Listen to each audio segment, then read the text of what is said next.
और आज सावन का दूसरा सोमवार है। उज्जैन, काशी, देवघर में श्रद्धालुओं की भारी भीड़ देखी जा रही है।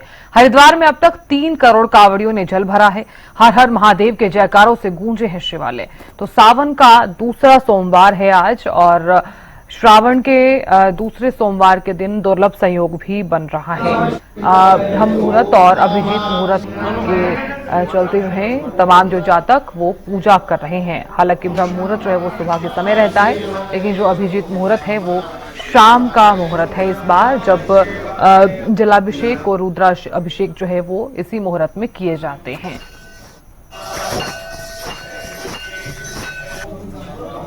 श्रावण महीने का आज दूसरा सोमवार है और सुबह से ही ब्रह्म मुहूर्त से ही जो शिव भक्त हैं वो भगवान शिव की आराधना करने के लिए देवालयों में, शिवालयों में पहुंच रहे हैं। क्या कुछ महत्व है आज के इस दूसरे सोमवार का?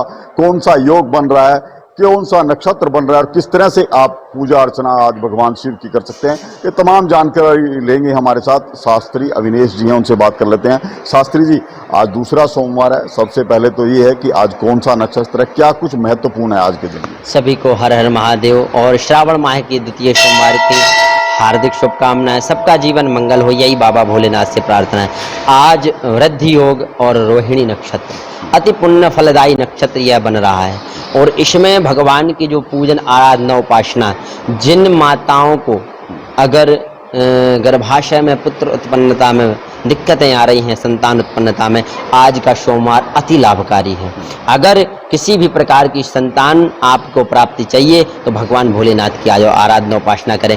आज एकादशी भी है, तो कहते हैं यह योग संयोग बड़े ही वर्षों बाद बनता है। देखिए, भगवान कृष्ण और भगवान शिव ये एक दूसरे को ही पूजते हैं, आप ही पूजें और आप ही पूजावें। जैसे आपने देखा होगा, रामा अवतार में भगवान ने शिव जी की पूजन किया और क्या बनवाया? रामेश्वरम।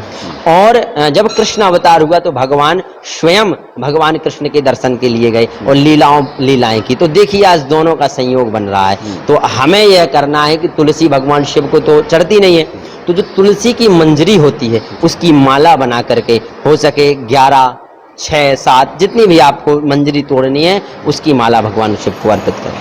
तो आज क्या कुछ मुहूर्त रहने वाला है जलाभिषेक का, रुद्राभिषेक का, और किस तरह से ज्यादा जो है भगवान भोलेनाथ की जो कृपा है उसको अर्जित करने के लिए विशेष पूजा अर्चना की जा सकती है? विशेषतया तो देखिए, सुबह 4, साढ़े 4 बजे से मुहूर्त प्रारंभ हो गया था भगवान को जलाभिषेक करने का, रुद्राभिषेक करने का। यह आप मान के चलिए कि रुद्राभिषेक जैसे रुद्राष्टध्यायी का पाठ होता है, उसके द्वारा भी आप करवा सकते हैं। कोई ब्राह्मण ले ले, अगर आपसे स्वयं आती है, ऐसा कहीं नहीं है कि आप स्वयं पाठ नहीं कर सकते। अगर कोई कार्य आपसे आता है तो वो करें, साथ में आप रुद्री का पाठ करवाएं और श्रृंगी लेकर के भगवान शिव का रुद्राभिषेक करें। और यह 4:30 बजे से रात्रि तक मुहूर्त है। आप रात्रि तक भगवान का जलाभिषेक कर सकते हैं, जब तक जिस देवालय का विश्राम ना हो जाए, अर्थात विश्राम शयन आरती वगैरह ना हो जाए, तब तक का विधान है। तो आज दूसरा सोमवार है, तो जाहिर सी बात है भक्तों की अच्छी खासी तादाद रही होगी मंदिरों में। जी जी बिल्कुल, सुबह 4 बजे से ही जैसे ही भोर में अपना मंदिर खुला, वैसे ही भक्तों की तादाद आती जा रही है। और अब यह दोपहर तक, जब तक विश्राम नहीं हो जाएगा मंदिर तक, तब तक भक्त इसी प्रकार आते रहेंगे। जलाभिषेक, रुद्राभिषेक, अनेक प्रकार से जिसको जिस चीज़ की हेतु करना है अभिषेक, जैसे कई लोग दूध लाते हैं, दधी लाते हैं, पंचामृत लाते हैं, शहद लाते हैं, मधु लाते हैं अलग से। वो पंचामृत अलग हो गया, मधु, शहद, गन्ने का रस, कई फलों का रस लेकर के आते हैं और भगवान को अर्पित करते हैं। तो इसमें कई लोगों को एक संशय और है प्रसाद का, तो प्रसाद का भी मैं दूर कर दूं कि भाई प्रसाद आप चढ़ाएं और अपने साथ जरूर ले जाएं। प्रसाद का भी विशेष महत्व है। कई लोगों को संशय है कि हमें भाई प्रसाद नहीं पाना शिवलिंग का, तो ये वामापंथियों ने फैला दिया कि भाई प्रसाद मत खाओ शिव जी का। इससे धीरे धीरे क्या होगा? आपका कटाव होगा, आप दूर होने लगोगे। मगर विशेषतया किसी भी ग्रंथ, किसी भी वेद में नहीं आया कि भगवान शिव का प्रसाद नहीं खाना चाहिए। हमें भगवान शिव का प्रसाद खाना चाहिए। यहाँ तक कि शिव महापुराण में ये लिखा है कि दर्शनम प्रसादम चा स्पर्शनम पाप नाशनम अघोर पाप संहारम ग्रहणम प्रसादम चा। अगर दर्शन करते हैं तो पाप नाश होते हैं, स्पर्श करते हैं तो अघोर, और अगर आप उसको ग्रहण करते हैं तो घोर से भी पाप नष्ट हो जाते हैं। हाँ, काले शिवलिंग होते हैं, उनका प्रसाद नहीं ग्रहण करना चाहिए, क्योंकि वो काल होता है, काल का हव्य हमें ग्रहण नहीं करना चाहिए। तो ये है विशेष महत्व।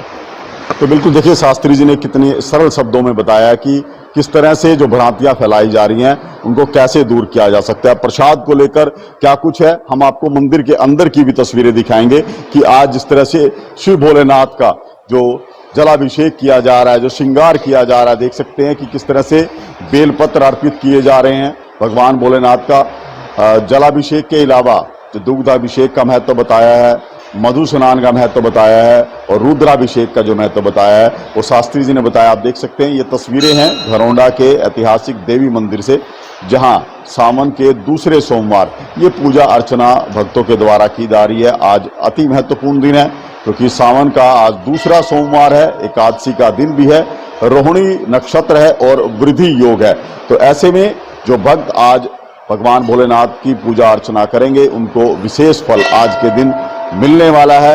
और यही वजह है कि आज सभी देवालयों में, शिवालयों में सुबह से ही इस तरह से भक्तों की जो कतार है वो लगी हुई है और शाम 4:30 बजे तक का ये आज का जलाभिषेक का मुहूर्त है।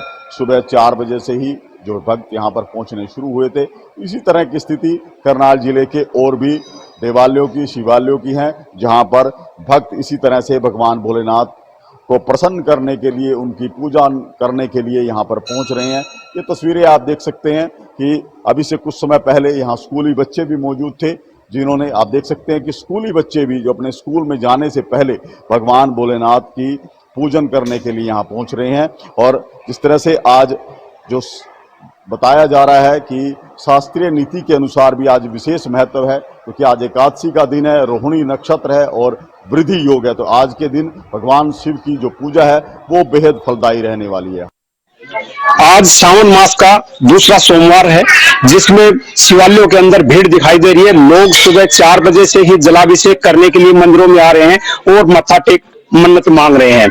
हमारे साथ पंडित हरिओम जी हैं, उनसे हम पूछेंगे कि जो आज एकादशी और सोमवार का जो संयोग बन रहा है उसका क्या महत्व है। जी अब आज जो सोमवार है, दूसरा सोमवार है श्रावण पक्ष का, इसमें बहुत ही बड़ा महत्व है। उसके साथ साथ एकादशी जो है उसका सबसे बड़ा ही महत्व है।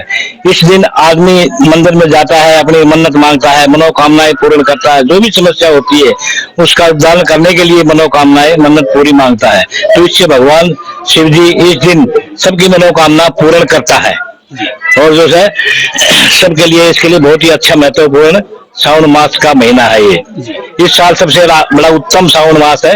इसके अंदर जलाभिषेक करने से भगवान सबकी मनोकामना पूर्ण करता है और सबकी ही मन्नत पूरी करता है। जी, हमारे साथ और भी श्रद्धालु हैं जो जलाभिषेक करने के लिए मंदिर में पहुंचे। से क्या कहना चाहेंगे? सुबह 4 बजे से मंदिर के अंदर भीड़ हो रही है, लोग जलाभिषेक करने के लिए पहुंचते हैं। ये प्राचीन शिव मंदिर है, यहाँ पर सुबह 4 बजे से श्रद्धालु अपनी मन्नत मांगने आ जाते हैं। सावन मास में विशेष रूप से मन्नत मांगने से भोलेनाथ प्रसन्न होते हैं और मन्नत पूरी करते हैं। तो हम तो सुबह से ही यहीं पर मैनेजमेंट कमेटी नाते हमें जरूर यहाँ पर प्रबंध मौके पर मौजूद रहते हैं। सर, यहाँ पर श्रद्धालु आ रहे हैं जो जलाभिषेक कर रहे हैं, क्या कहना चाहेंगे? क्या आस्था है यहाँ? यहाँ ऐसा है, ये बहुत प्राचीन मंदिर है। इसके अंदर क्या लोगों की बड़ी आस्था जुड़ी होती है। और ये अभी तो जो ये श्रावण मास का जो दूसरा सोमवार है, इसकी महत्ता अलग से है क्योंकि ये एकादशी इसी दिन है और इसमें श्रद्धालु सुबह 4 बजे से लग जाते हैं और पूरे दिन तांता से लगा रहता है। और इस वजह से मतलब लोग अपनी मन्नतें मांगते हैं, जलाभिषेक करते हैं, तो शिव जी उनकी मनोकामना पूर्ण करता है। जी, तो ये थे श्रद्धालु जो हमें बता रहे थे कि जो वैसे तो जलाभिषेक करने के लिए लोग यहाँ पर पहुंचते हैं, लेकिन सावन मास के जो सोमवार होता है उसका विशेष महत्व होता है। ऐसे में लोग यहाँ पर पहुंच रहे हैं और जलाभिषेक कर अपनी मन्नत मांग रहे हैं। हरियाणा न्यूज के लिए कनीना से राजीव सुल्तानिया।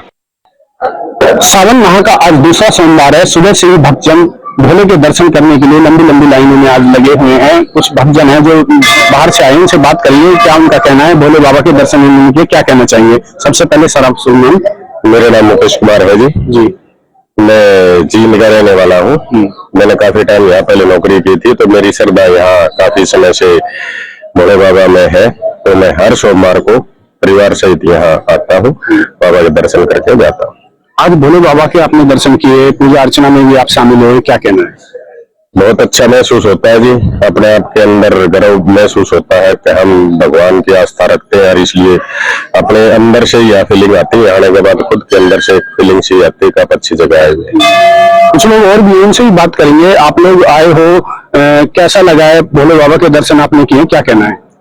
भाई भोले बाबा के आज वैसे भी पावन सोमवार, सावन का बड़ी एकादशी भी है, तो बहुत अच्छा लगा आके। हमारे मित्र ने बताया था कि हाँ वहाँ ऐसे ऐसे, हमें तो पता भी नहीं था उतना।